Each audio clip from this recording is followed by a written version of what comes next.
नमस्कार, मैं हूं प्रदीप कुमार। आप देख रहे हैं पॉलिटिकल आइडिया। पॉलिटिकल आइडिया के आज के इस विशेष अंक में हम बात करेंगे मुकेश सहनी की। आप सभी दर्शकों का बहुत बहुत स्वागत है। आज हम बात करेंगे मुकेश सहनी की, बात करेंगे राष्ट्रीय जनता दल की, बात करेंगे भारतीय जनता पार्टी की।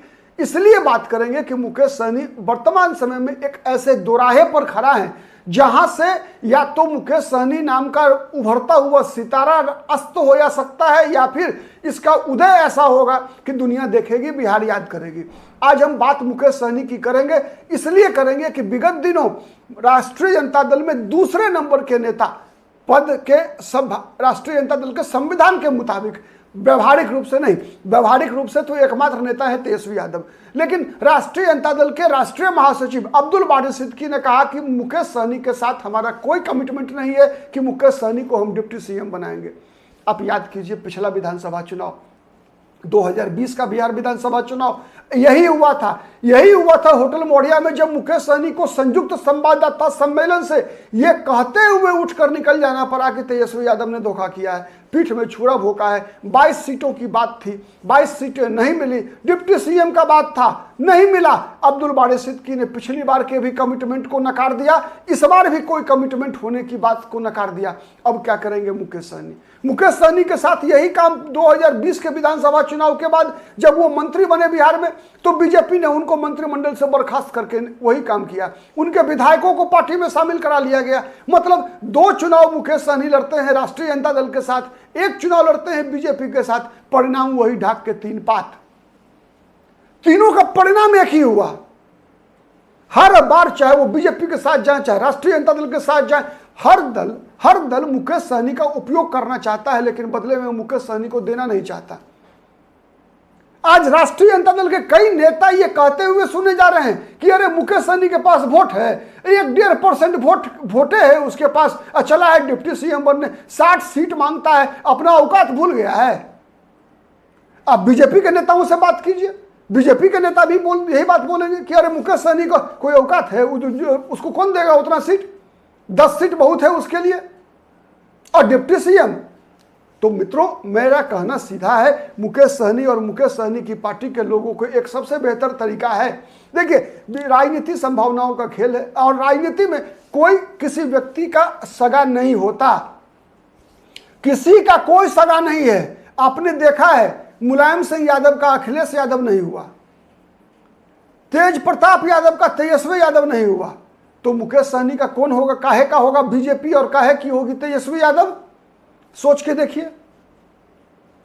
तो मुकेश सहनी को अपनी पार्टी का विस्तार करना होगा। मुकेश सहनी को साबित करना होगा कि बगैर मुकेश सहनी के इस राज्य में कोई सरकार नहीं बन सकती।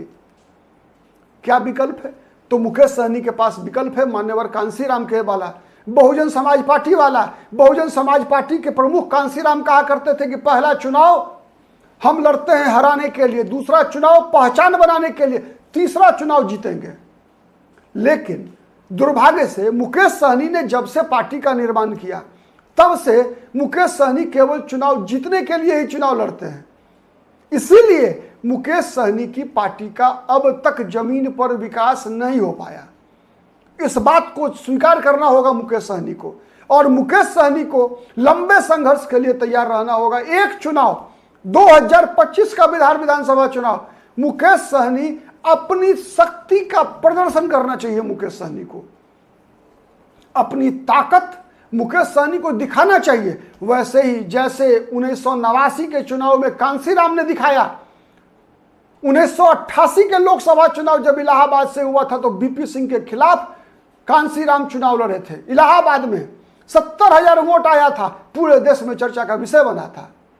आज तक मुकेश सहनी तो अपने बल पे लड़े नहीं। तो ये बिहार के राजनीतिक दल को, राजनीतिक प्रेक्षकों को अब तक इस बात का तो पता ही नहीं कि मुकेश सहनी के पास कितने वोट हैं। क्योंकि जब मुकेश सहनी चुनाव लड़े हैं, तो या तो वो राजद के साथ लड़े या बीजेपी के साथ लड़े, तो उसमें मुकेश सहनी की कितनी सीट है, वोट है, उसमें राजद का कितना वोट रहा है, उसमें बीजेपी का कितना वोट रहा है, उसमें नीतीश कुमार का कितना वोट रहा है, ये तो पता चले। अब तक तो मुकेश सहनी के बारे में ये पता ही नहीं चला कि किसका वोट कितना है, और यही काम किया था कांसीराम ने। आप याद कीजिए कांसीराम ने 1991 का चुनाव अलग लड़ा, उत्तर प्रदेश का विधानसभा चुनाव, लेकिन 93 में गठबंधन हुआ मुलायम सिंह यादव के साथ। तब बाबरी मस्जिद तोड़ने वाले कल्याण सिंह, जिनकी सरकार को पीवी नरसिम्हा राव की सरकार ने बर्खास्त कर दिया था, हिंदू हृदय सम्राट के रूप में अपना छाप छोड़ने वाले कल्याण सिंह, दुनिया यह सोच रही थी कि कल्याण सिंह को तो इस बार कोई हरा नहीं सकता, क्योंकि कुर्सी का बलिदान किया है भगवान जय श्री राम के लिए। वहां पर उस चुनाव में मुलायम सिंह यादव और कांसीराम ने मिलकर कल्याण सिंह को बहुमत प्राप्त नहीं करने दिया, चुनाव हराया और सरकार बनाई 93 में। और यह नारा लगा, मिले मुलायम कांसीराम, हवा में उड़ गए जय श्री राम। तो ये क्यों हुआ? इसलिए हुआ, मुलायम सिंह ने तालमेल करने से को क्यों बाध्य हुए मुलायम सिंह यादव? इसलिए बाध्य हुए कि उससे पहले के चुनावों में कांसीराम ने अपनी शक्ति का प्रदर्शन किया था, अपनी शक्ति का लोहा मनवाया था, और लोहा ऐसा मनवाया कि उसके बाद याद कीजिए बारी बारी से सीट कम रही बहुजन समाज पार्टी की, फिर भी हर पार्टी बहुजन समाज पार्टी के सामने, चाहे वो कांसीराम हो चाहे वो मायावती के सामने, नाक रगड़ती दिखी तालमेल करने के लिए। चाहे वो मुलायम सिंह हो, चाहे वो बीजेपी हो, अटल बिहारी वाजपेयी हो। वाजपेयी जी का झगड़ा ही कल्याण सिंह से इसलिए हुआ था कि वाजपेयी चाहते थे कि मायावती के साथ बीजेपी का तालमेल हो, कल्याण सिंह नहीं चाहते थे। तो इतना महत्वपूर्ण बहुजन समाज पार्टी बन गई थी। कांग्रेस पार्टी ने तालमेल किया बसपा के साथ, मतलब सबके सब बहुजन समाज पार्टी के पास तालमेल करने को जो है हाजिर रहते थे। इसलिए कि बहुजन समाज पार्टी ने, कांसीराम ने, मायावती ने अपनी शक्ति का प्रदर्शन करके ये बताया था दुनिया को कि हमारा इतना % वोट है। इसीलिए जब तक मायावती में, बहुजन समाज पार्टी में ताकत रही, हर राजनीतिक दल, बीजेपी लाइन लगाए रही, बीजेपी, कांग्रेस, समाजवादी पार्टी। ऐसी स्थिति उदाहरण के लिए बता रहे हैं समाजवादी पार्टी का, एक दौर आया ऐसा जहां उत्तर प्रदेश में बीजेपी तीसरे नंबर की पार्टी बन गई। पहले दूसरे नंबर की पार्टी बहुजन समाज पार्टी और समाजवादी पार्टी थी। मुख्य मुकाबला होने लगा बसपा और समाजवादी पार्टी के बीच। उसके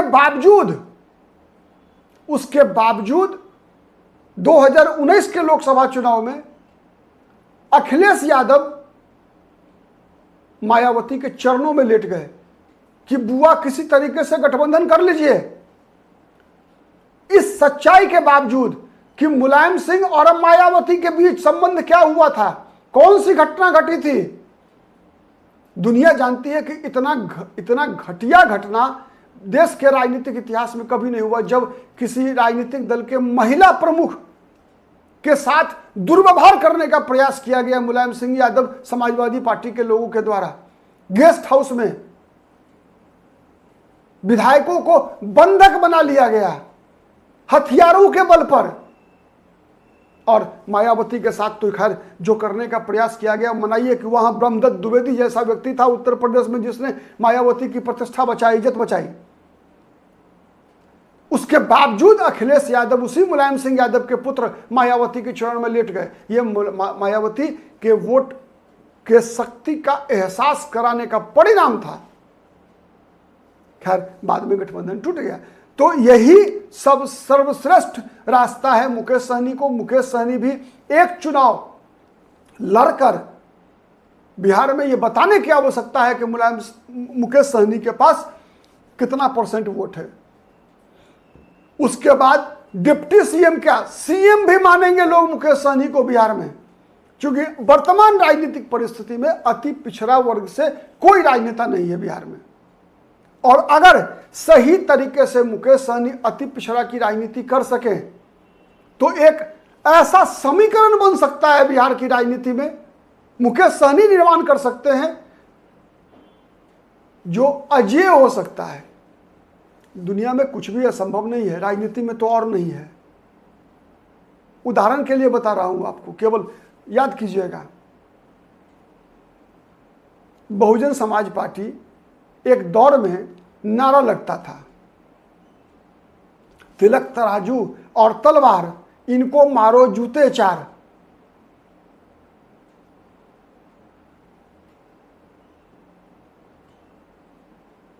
और वही ब्राह्मण मायावती को 2007 में मुख्यमंत्री बनाने में सबसे आगे था।